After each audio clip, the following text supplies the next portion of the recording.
Unit ని సమర్పిస్తున్న వారు తెలంగాణలో అతి తక్కువ ధరలలో మీరు కలలు కన్న ఇంటిని నిర్మిస్తున్న ఏకైక సంస్థ సన్షైన్ ఇన్ఫ్రా 9069069333.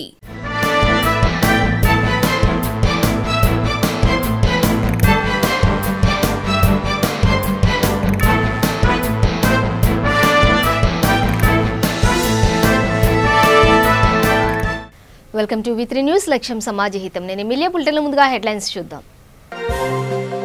బతుకమ్మ పండుగకు కృష్ణకాంత్ పార్కులో ఏర్పాట్లు పరిశీలించిన జూబ్లీహిల్స్ ఎమ్మెల్యే మాగంటి.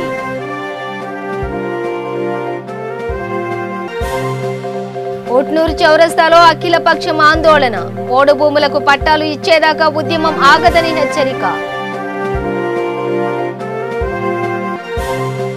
విశాఖలోని విద్యార్థుల తల్లిదండ్రుల ఆందోళన, ఫీజు రియంబర్స్మెంట్ కోసం కలెక్టరేట్ వద్ద ధర్నా. డీటెయిల్స్ చూస్తే బతుకమ్మ పండుగ సమీపిస్తున్న నేపథ్యంలో వెంగళరావు నగర్ డివిజన్ పరిధిలోని కృష్ణకాంత్ పార్కులో ఏర్పాట్లు జరుగుతున్నాయి. ఈ నేపథ్యంలోని ఈ పార్క్ పరిసరాలను ఎమ్మెల్యే మాగంటి గోపీనాథ్ పరిశీలించారు. 10 లక్షల వ్యయంతో భక్తులకు తగు సదుపాయాలు కల్పిస్తున్నట్లు ఆయన చెప్పారు. కార్యక్రమంలో పలు డివిజన్ల కార్పొరేటర్లు, నాయకులు, కార్యకర్తలు పాల్గొన్నారు.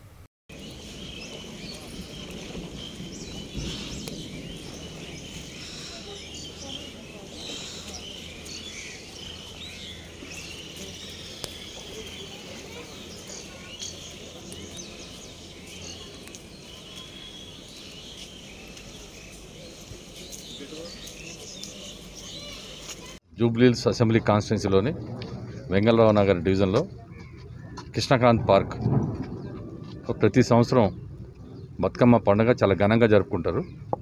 టోటల్ కాన్స్టిట్యున్సీ నుంచి అందరూ కూడా బతుకమ్మలు ఇక్కడ తీసుకొచ్చి 14వ తారీఖు సాయంత్రం పెద్ద ఎత్తున ఒక పండుగ వాతావరణంలో ఈ కార్యక్రమం నిర్వహిస్తారు. దీనికి మరి GHMC నుంచి 10 లక్షలు శాంక్షన్ చేయించి చిన్న చిన్న ఏ అయితే రిపేర్లు ఉన్నాయో అన్నీ కూడా చేపించి సిద్ధం చేస్తున్నారు. దానికి మేము అందరం కూడా, నేను డిప్యూటీ మేయర్ బావఫసిద్దీన్ గారు, లోకల్ కార్పొరేటర్ దేదీపే గారు, యూసుఫ్గూడ కార్పొరేటర్ రాజ్కుమార్ పటేల్ గారు, అట్లాగే DC గారు రమేష్ గారు అందరం కూడా వచ్చి ఇక్కడికి ఏమేమి ఉన్నాయో ప్రజలు ఇబ్బంది పడకుండా అన్ని సదుపాయాలు ఉండాలనే ఉద్దేశంతో వచ్చి రావడం జరిగింది. వాళ్ళకి రేపు ఎవరు వచ్చినా కానీ భక్తులకి ఎవరికి కూడా, ఈ బతుకమ్మ ఆడే భక్తులందరూ కూడా ఇబ్బంది కలగకుండా అన్ని ఏర్పాట్లు చేయాలనే ఉద్దేశంతో వచ్చాం. డెఫినెట్గా ప్రభుత్వం తరఫున బ్రహ్మాండమైన ఏర్పాట్లు చేసి మరి ఈసారి బతుకమ్మ పండుగ చేయాలి. ఎందుకంటే 2 ఏళ్ల నుంచి కోవిడ్ ఉండటం వలన చాలామంది బయటికి రాలేదు, పండుగలు చేసుకోలేదు. ఈసారి మనకి భగవంతుడి దయ వల్ల అవకాశం దొరికింది. మరి ఆ పండుగలు బాగా చేసుకోవాలనే ఉద్దేశంతో మరి బతుకమ్మ పండుగ మొత్తం రాష్ట్రంలో TRS పార్టీ తెలంగాణలో ఎప్పుడైతే అధికారంలోకి వచ్చిందో ఆ రోజు నుంచి బతుకమ్మ పండుగకి దీనికి ఒక స్పెషల్గా ఒక సెలవులు ఇస్తాం. ఇది పండగకి డిక్లేర్ చేయటం. అదేవిధంగా రేపు హాలిడే కూడా ఇచ్చారు 6వ తారీఖు నాడు. మరి ఇంత ఘనంగా జరిగే ఈ బతుకమ్మ కార్యక్రమానికి అదేవిధంగా దసరా పండుగ కూడా ఇక్కడ బాగా చేస్తారు. ఈ కార్యక్రమంలో మేము మాది ఒకటే అనమాట, అందరం కూడా కార్పొరేట్ల మీద వచ్చి భక్తులు ఇబ్బంది పడకూడదు. గతంలో ఈ విధంగా లేదు ఎప్పుడు కూడా. ఈ 6 ఏళ్లలోనే ఈ కృష్ణకాంత్ పార్క్ బాగా అభివృద్ధి జరిగింది. అనేక ఓపెన్ జిమ్ కానీ ఇట్లాంటివి అన్నీ కూడా పెడతాం జరిగింది. గతంలో ఎవరు పట్టించుకోలేదు. నడుస్తానికి కూడా దారి కూడా సరిగా ఉండేది కాదు, ఇక్కడ అంత ఘోరంగా ఉండేది. ఇప్పుడు ఈ అన్ని ఆకుపంచర్ అయింది, యోగా అయింది, అన్ని రకరకాలుగా ఇక్కడ బ్రహ్మాండంగా ఈ చుట్టుపక్కల బస్తీలేంది, కాలనీలో లేనిది కొన్ని వేల మంది ఇక్కడ మార్నింగు ఈవినింగ్ రావటం ఈ కృష్ణకాంత్ పార్క్ని బ్రహ్మాండంగా యూజ్ చేసుకుంటున్నారు. మరి ఇక్కడ ఇప్పుడే డిప్యూటీ మేయర్ గారు బావఫసిద్దీన్ గారు అన్నారు బోటింగ్ పెట్టేయాలన్నారు. ఆ బోటింగ్ ప్రపోజల్ కూడా ఉంది. అది ఎందుకు ఆగింది అది డెఫినెట్గా ఈ బోటింగ్ దాని గురించి కూడా మేము మాట్లాడాం. ఈసారి డెఫినెట్గా మరి టూరిజం మినిస్టర్ గారు కూడా చెప్తాం. ఇట్లాంటివన్నీ కూడా అసెంబ్లీలో నిన్న కూడా ఇవాళ కూడా చర్చ జరిగింది. ఈ చెరువుల విషయంలో కానీ విశాఖలో విద్యార్థుల తల్లిదండ్రులు ఆందోళనకు దిగారు. ప్రభుత్వం తక్షణమే రియంబర్స్మెంట్ వెసులుబాటు కల్పించాలని కోరుతూ కలెక్టరేట్ కార్యాలయం వద్ద ధర్నా నిర్వహించారు. ఏయూ నుంచి పాదయాత్రగా వచ్చి కలెక్టరేట్ వద్ద కార్యాలయం వద్ద బైఠాయించారు. అనంతరం కలెక్టరేట్కు వినతి పత్రం అందజేశారు. ఈ సందర్భంగా విద్యార్థి సంఘాల నేత మహేంద్ర మాట్లాడుతూ జీవో నెంబర్ 77 ప్రకారం రియంబర్స్మెంట్ కల్పించాలని కోరారు. తక్షణమే అమలు చేయకపోతే నిరాహార దీక్ష చేపడతామని హెచ్చరించారు.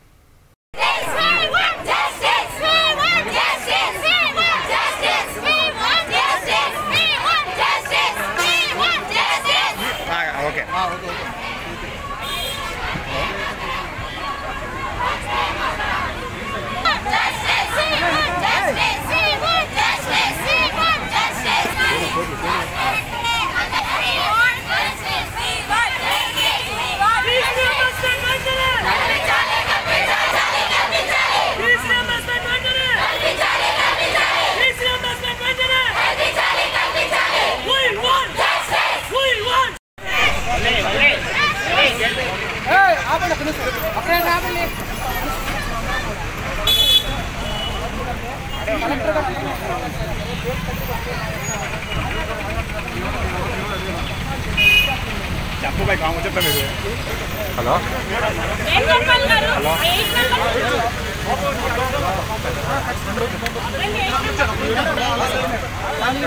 విశ్వవిద్యాలయం నుంచి ఇంతమంది విద్యార్థులు వాళ్ళ యొక్క ఆవేదనను వెలబుచ్చుకోవడానికి జస్ట్ మేమేం చేయము, అక్కడికి వచ్చి నిలబడాలి.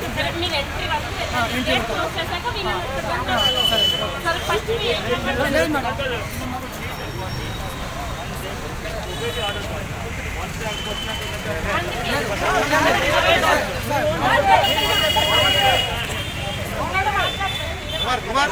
చూడండి 8 మెంబర్స్ ఇక్కడ నుంచి వెళ్ళండి. వీడియో కూడా ఇస్తారు. 8 మెంబర్స్ ఇక్కడ నుంచి వెళ్ళండి. 1 to 8 మెంబర్స్ లోపల పెట్టిపోయి వాళ్ళు గేట్ క్లోజ్ చేస్తే మిగతా వాళ్ళని గేట్ వరకు పంపించే బాధ్యత నాది. ఓకే, పంపించకుండా నేను ఇంకా ప్రామిస్ చేసినట్లు పంపిస్తున్నాను. లోపలికి వెళ్ళిన వాళ్ళని 8 మెంబర్స్ రండి. ఫస్ట్ 8 మాకు ఇచ్చిన అలాట్మెంట్ ఆర్డర్స్లో కూడా 0 ఫీజు అని పడింది. ఈరోజు మమ్మల్ని 0 మీకు స్కాలర్షిప్ రాదు, కట్టండి, మీరే కట్టండి అంటే 45,000 70,000 ఒక్కడి నుంచి పేద విద్యార్థులు మేమందరం గవర్నమెంట్ కాలేజీలో చదువుతున్నాం. ఎలా కట్టగలం ఇంత ఫీజు? ఇప్పుడు 10th లోపు కట్టమంటున్నారు. మా బాధను ఎలా చెప్పుకుందామని కలెక్టర్ గారికి అడ్జస్ట్ చేయమని ఇక్కడికి వచ్చాం. ధర్నా చేస్తున్నాం శాంతియుతంగా. గవర్నమెంట్ మా సమస్యను పరిష్కరించిందని కోరుతున్నాం. ఫీజు పే చేయాలని చెప్తున్నారు. అంటే ఇప్పుడు చాలా మంది పేద విద్యార్థులు ఇలాంటి టైంలో ఫీజుని కట్టలేని పరిస్థితిలో ఉన్నారు. కాబట్టి మా అందరికీ జస్టిస్ కావాలని చెప్తున్నాం. జీవో నెంబర్ MS 77 ప్రకారంగా గవర్నమెంట్ కాలేజెస్లో అన్ని కాలేజెస్లో కూడా ఫీజు రీఎంబర్స్మెంట్ ఉంటుంది, 0 ఫీజు అని చెప్పారు. కానీ ఇక్కడికి వచ్చాక ఇప్పుడు ఈ MSc సెకండ్ ఇయర్లో మీరు అందరూ ఫీజు పే చేయాలని చెప్తున్నారు. కాబట్టి ఈ పరిస్థితుల్లో మేము ఫీజు పే చేయలేం. కాబట్టి మేము అందరం మన న్యాయం కావాలని కోసం పోరాడుతున్నాం. నా పేరు రాము. నేను ఆంధ్ర విశ్వవిద్యాలయంలో MSc సెకండ్ ఇయర్ చదువుతున్నాను. మాకు యూనివర్సిటీ ఫీజు 43 అవుతుంది. దాన్ని మాకు గవర్నమెంట్ జీవో నెంబర్ 77 ప్రకారం మొత్తం అంతా ఫీజు రిమర్స్మెంట్ ఇస్తానండి. కానీ మాకు యూనివర్సిటీ వాళ్ళు మిగిలిన అమౌంట్ మమ్మల్ని పే చేయమంటున్నారు. మా యూనివర్సిటీలో చదువుకున్న వాళ్ళందరూ పేద విద్యార్థులే, కష్టపడి ఇంటి దగ్గర వ్యవసాయం చేసి పంపించిన వాళ్ళే. ఇప్పుడు మొత్తం ఫీజు అంతా కట్టమంటే ఇక్కడ అందరూ మానుకోవాల్సి వస్తుంది. ఈ మాకు జరుగుతున్న ఈ ఇబ్బందిని గుర్తించి మాకు న్యాయం చేస్తారని కోరుకుంటున్నాం. జాతీయ బీసీ కమిషన్ మెంబర్ అయినటువంటి తల్లోజు ఆచార్య గారు భారతదేశం నలుమూలల నుంచి బీసీల కోసమే నిరంతరం తప్పించి పోరాటపడే వ్యక్తిగా భారతదేశంలో బీసీ కమిషన్ల 5గురిలో విశ్వబ్రాహ్మణ కులస్తుల నుంచి తల్లోజు ఆచార్య గారిని బీసీ కమిషన్ మెంబర్గా నియమించినందుకు సర్వదా ప్రధానమంత్రి గారికి కృతజ్ఞతలై మేము ఉంటాము. ఆయన బీసీలకు చేసిన సేవ ఎనలేని సేవగా గత 2 సంవత్సరాల నుంచి వాళ్ళు పడుతున్న పోరాటం బీసీలందరికీ ఎంతో ఉపయోగపడుతుందని అయితే మేమైతే భావిస్తున్నాం. ఇదే విధంగా భారతదేశంలో కాంస విగ్రహం, బ్రహ్మంగారి విగ్రహం భారతదేశం మొత్తం మీద ఎక్కడా లేనటువంటి విగ్రహం, 1200 కేజీలు బరువు అయినటువంటి విగ్రహం కార్పొరేషన్ నిధులతో విశాఖపట్నం బీచ్లో ఏర్పాటు చేసినందుకు అప్పటి కమిషనర్ వారికి, నగరపాలక సంస్థకి సర్వదా కృతజ్ఞతలు తెలియజేసుకుంటూ విశ్వబ్రాహ్మణ తరపున మా తల్లోజు ఆచార్య గారికి మరొకసారి ఇక్కడికి విచ్చేసినందుకు ప్రత్యేక కృతజ్ఞతలు ధన్యవాదాలు తెలియజేసుకుంటున్నాం సార్. మీరు బీసీలని కాపాడుతూ మీ వెన్నంటే మేమందరం ఉంటామని తెలియపరుస్తున్నాం సార్. Thank you. జై హింద్.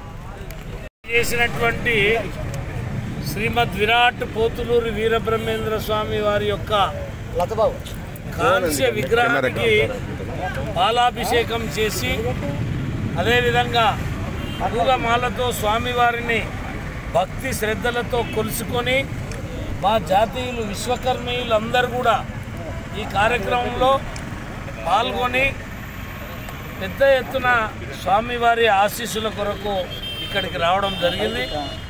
ప్రధానంగా ఈ సందర్భంగా కేంద్ర సాంస్కృతిక పర్యాటక శాఖ మంత్రి జి కిషన్ రెడ్డి గారిని ఈ మధ్యలోనే కలిసి కోరడం జరిగింది. బ్రహ్మంగారి మఠం ఏదైతే ఉందో కడప జిల్లాలో ఆ మఠాన్ని పర్యాటక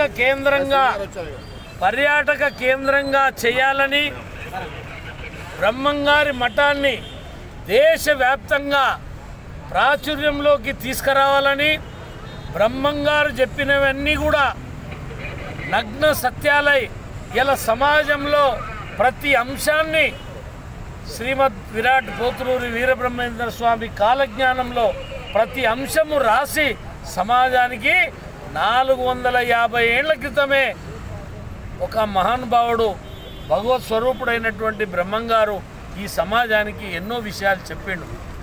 అట్లాంటి విషయాలని తెరమరుగు చేసి ఇలా బ్రహ్మంగారి యొక్క చరిత్రని కూడా పాఠ్య పుస్తకాలలో పెట్టి బ్రహ్మంగారి యొక్క కాలజ్ఞానాన్ని కూడా ప్రజలకు తెలియజెప్పాల్సినటువంటి బాధ్యత ఈ ప్రభుత్వాలపైన ఉంది.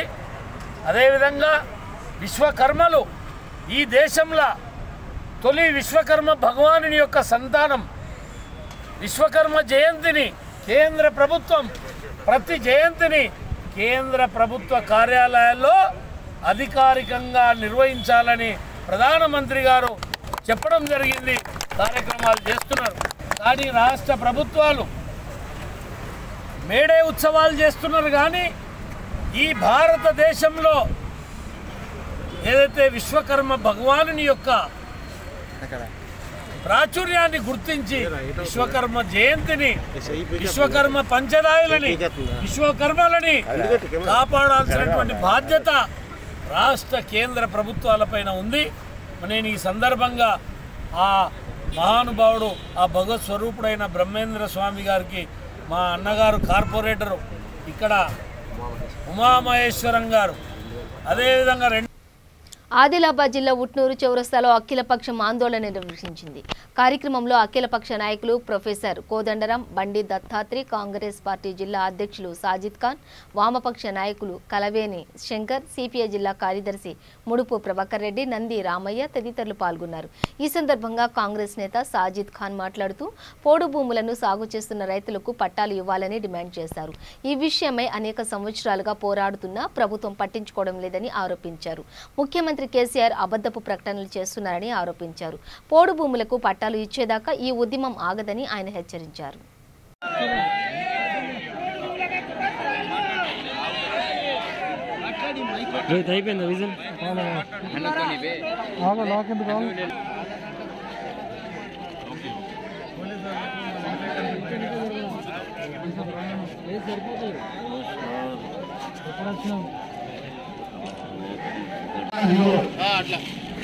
కోదండరాం గారు ఏ స్వార్థం లేకుండా తెలంగాణ ప్రతి ఊళ్ళో ప్రతి మండలిలో పోయి మన తెలంగాణ వస్తే మన పిల్లలకు ఉద్యోగాలు వస్తాయి, మన నీళ్లు మన కుమారులు మనకు వస్తాయి. మరి ఆ రోజు కోదండరాం గారు కూడా ఆ దొంగ కేసీఆర్ని నమ్మినారు. ఆయన నేను కారణమా కుక్కలాగా పడి ఉందా, నా బిడ్డ అమెరికాలో ఉన్నది, నా కొడుకు అమెరికాలో ఉన్నాడు, సోనియా గాంధీ దగ్గర పోయి తెలంగాణ ఇస్తే ఈ రాష్ట్రానికి మొట్టమొదటిగా ఒక దళితుని సీఎం చేస్తా మేడం, నేను నాకు ఏ పదవి అవసరం లేదంటే సోనియా గాంధీ మేడం మరి కోదండరాం గారు అందరూ నమ్మినారు.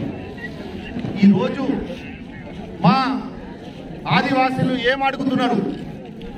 మా ఆదివాసులు కేటీఆర్కి ఇచ్చిన మున్సిపల్ మినిస్టర్ అడుగుతున్నారా?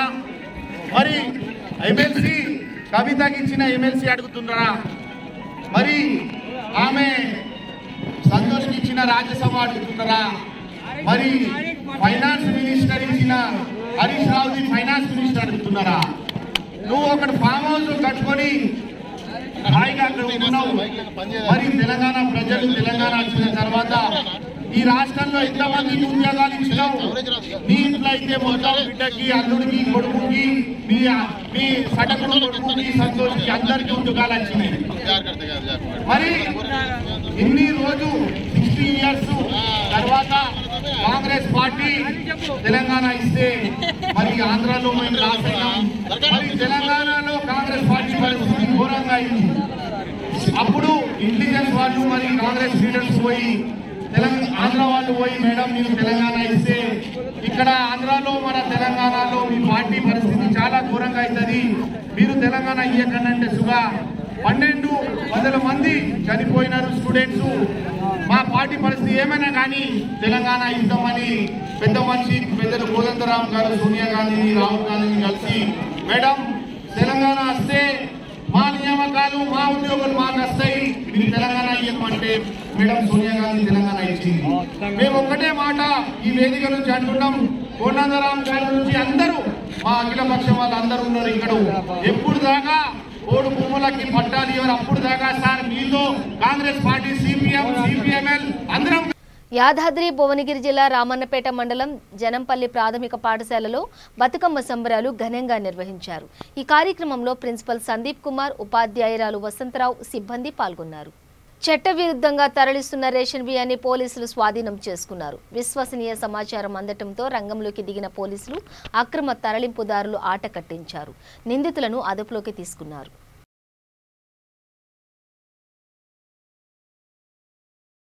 కోట్లాది రూపాయలు ఇచ్చి మోసపోయిన బాధితులు జగిత్యాల ఎస్పీ సింధు శర్మను ఆశ్రయించారు. రేగొండ నరేష్ అనే వ్యక్తి అనేక మందిని వంచాడు.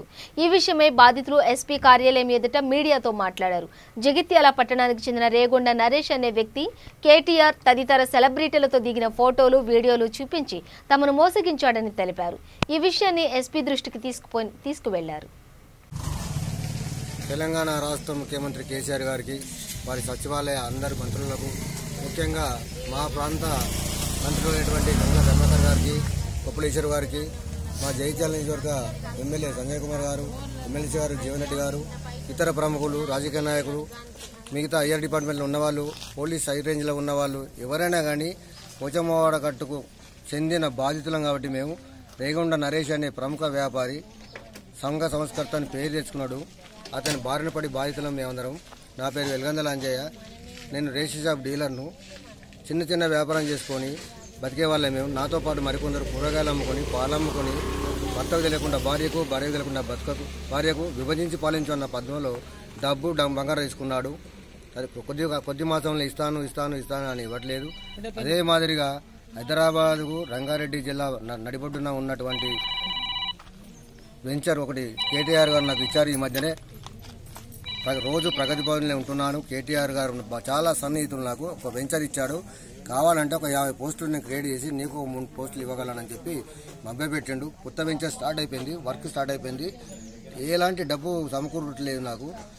నేను 2 లక్షల రూపాయలు ఇప్పుడు నేను ఇచ్చినట్టయితే ఆ 2 లక్షలతో నేను ఒక 20 మంది లేబర్కు నేను సమకూర్చే పరిస్థితి నాకు ఉంది. ఇక్కడ డబ్బు ఇప్పుడు నా ప్రస్తుతం లేదు అని మరికొంతసేపటికి మరికొన్ని రోజులకు 7 కోట్ల రూపాయల చెక్కు ఇన్కమ్ ట్యాక్స్ రైడ్ చేసి పట్టుకోవడం జరిగింది. ప్రస్తుతానికి నేను ఇన్కమ్ ట్యాక్స్ డిపార్ట్మెంట్లో ఉన్నా, అందుకే నేను ఫోన్లు అవ్వట్లేదు. ఫోన్ బయట పెట్టించుకున్నారు. బయటకు వచ్చి రెస్పాండ్ అయ్యి నేను ఫోన్ చేస్తున్నాను. త్వరలో మీ డబ్బు అంతది 7 కోట్ల రూపాయలు వస్తున్నాయి, తొందరపడకుండా 7 కోట్ల రూపాయలను మనిషికి ఇస్తాను అని అలా ఇలా మభ్యపెట్టి చివరికి గత నెల 29వ తారీఖు నాడు కొంచెం డబ్బు చెల్లించగలనని చెప్పి చాలామందికి హామీ ఇచ్చి నాకు అదే 28, ఇంకోళ్ళు తెలియకుండా అదే 28, 3వ వ్యక్తి తెలియకుండా అదే 28, 4వ వ్యక్తికి తెలియకుండా 28 తారీఖు ఎప్పుడు ఉదయం వస్తుందని చెప్పి మేము కన్నుల వత్తలు వేసుకొని ఎప్పుడు తెల్లారుతాను చూసేసరికి 2 ఇళ్లకు కప్పతాళాలు కనబడుతున్నాయి. ఉదయం 7 గంటల వరకే జాతర లెక్క కొనసాగింది. 400 మంది 500 మంది కుటుంబ సభ్యులు అందరితో చేరుకొని చూసేసరికి ఎవరూ లేరు ఇళ్లలో. పాత ఇంటికి పోయేసరికి వాళ్ళ తల్లిని సంప్రదిస్తే పిల్లలతో సహా అంతా తిరుపతికి పోయిండు. మొన్ననే పెళ్ళి అయింది కదా, మొన్ననే డెలివరీ అయింది. తిరుపతి మొక్కుకున్నారు, తిరుపతికి పోయినారు. వస్తారు 4 రోజులు అన్నా చెప్పడానికి. 4 రోజులు కదా, నేటికి 11 రోజులు అయింది, 10 రోజులు అయింది. 10 రోజుల నుంచి పత్తలేదు. వాళ్ళ కుటుంబ సభ్యుల ఫోన్లన్నీ స్విచ్ ఆఫ్ ఉన్నాయి. 2 వీలర్స్ లేవు, ముఖ్యంగా 2 వీలర్స్ ఎప్పుడైనా ఉండేవి. ఆ 2 వీలర్స్ లేకపోతే అనుమానానికి తావు ఎక్కువ ఇచ్చింది కాబట్టి మేము బాధతున్నాము. 1వ తారీఖు నాడు పోలీస్ స్టేషన్ కూడా జరిగింది. 2వ తారీఖు నాడు స్థానిక సిఐ గారికి బాధని చెప్పుకొని విషయాన్ని చెప్పుకొని పిటిషన్ కూడా జరిగింది. 3వ తారీఖు నాడు ఎవరో ఇచ్చిన సమాచారం మేరకు ఫేక్ సమాచారమా మంచి సమాచారమే దాన్ని పురస్కరించుకొని మా బాధితులందరం దాదాపు 200 మంది కుటుంబ సభ్యులందరం నిన్న ఉదయం 10 గంటల నుంచి సాయంత్రం 6 గంటల దాకా కోర్టులో పడిగాపులకు అవ్వడం జరిగింది. వస్తున్నాడు జడ్జి గారి ముందట సరెండర్ అవ్వడానికి వస్తున్నాడని తెలిసి ఉన్నాము. 4-5 అడ్వకేట్ల ముందు మేము సంప్రదించుకొని వాళ్ళని కూడా మాతో పాటు బయట ఉంచుకోవడం జరిగింది. కానీ చివరికి మాకు మోసమే జరిగింది. ఎవరు కూడా మాకు సహకరించట్లేదు, సాయం చేయట్లేదు. దయచేసి పాత్రికేయ మిత్రులందరికీ నా విన్నపం ఇదే.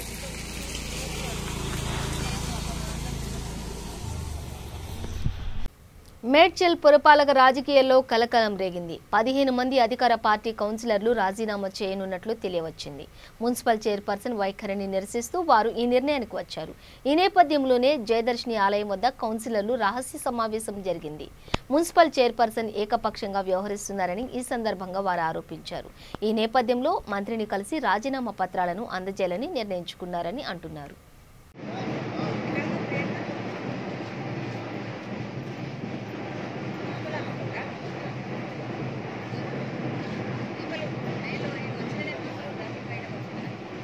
చెండూరు మండల అధికారులపై దాడి చేసిన పోలీసులపై చర్యలు తీసుకోవాలని మూదోల్ వ్యవసాయ అధికారి భాస్కర్ డిమాండ్ చేశారు.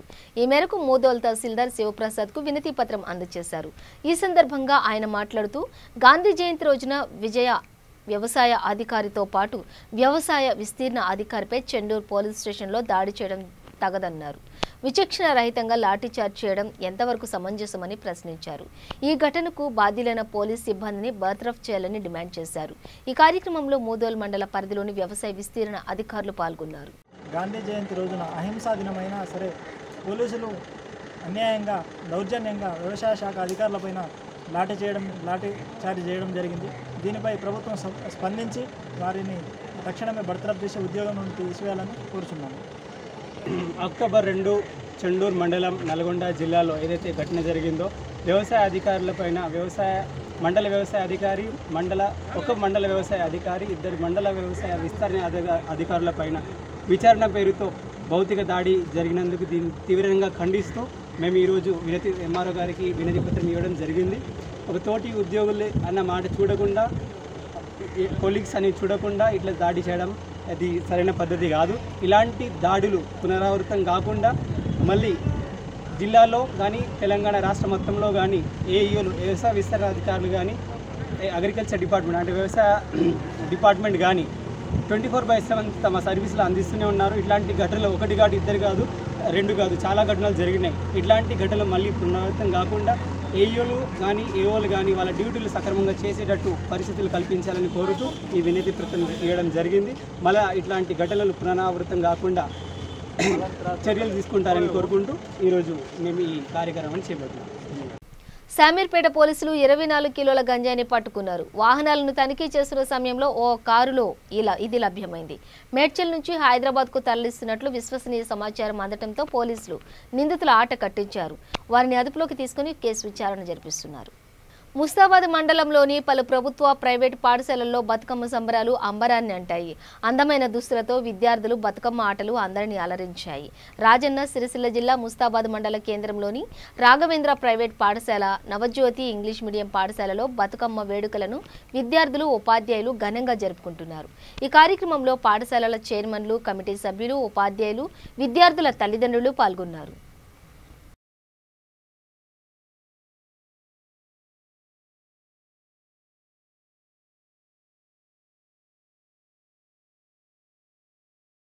ఆటో కోసం వెళ్లిన వ్యక్తి ప్రమాదంలో ప్రాణాలు కోల్పోయాడు. ఈ ఘటన కుషాయిగూడ సమీపంలోని ఎన్ఎఫ్సి వద్ద జరిగింది. మధ్యాహ్నం 12 గంటల సమయంలో ఎర్రశివ తన భార్యతో కలిసి మల్లాపురంలోని ప్రభుత్వ ఆసుపత్రికి వచ్చాడు. పరీక్షల అనంతరం ఆటో కోసం వెళ్లాడు. అదే సమయంలో ఎఫ్సిఐ వైపు నుంచి కుషాయిగూడ వెళుతున్న లారీ ఆయన వాహనాన్ని ఢీకొట్టింది. దీంతో అక్కడికక్కడే మృతి చెందాడు. శవాన్ని పరీక్ష కోసం గాంధీ ఆసుపత్రికి తరలించారు. బాధితురాలు మానస ఫిర్యాదు మేరకు లారీ డ్రైవర్పై పోలీసులు కేసు నమోదు చేశారు. బులెటిన్ ముగించే ముందు హెడ్లైన్స్ మరోసారి. బతుకమ్మ పండుగకు కృష్ణకాంత్ పార్కులో ఏర్పాట్లు పరిశీలించిన జూబ్లీహిల్స్ ఎమ్మెల్యే మాగంటి.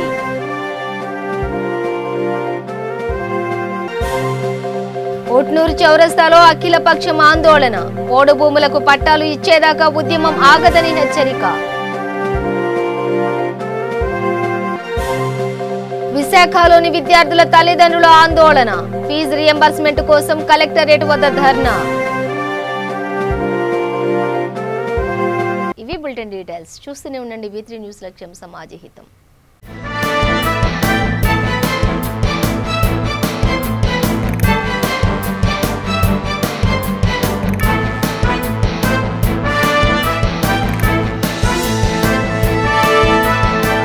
ఈ బులెటిన్ ని సమర్పిస్తున్న వారు తెలంగాణలో అతి తక్కువ ధరలలో మీరు కలలు కన్న ఇంటిని నిర్మిస్తున్న ఏకైక సంస్థ సన్షైన్ ఇన్ఫ్రా 9069069333.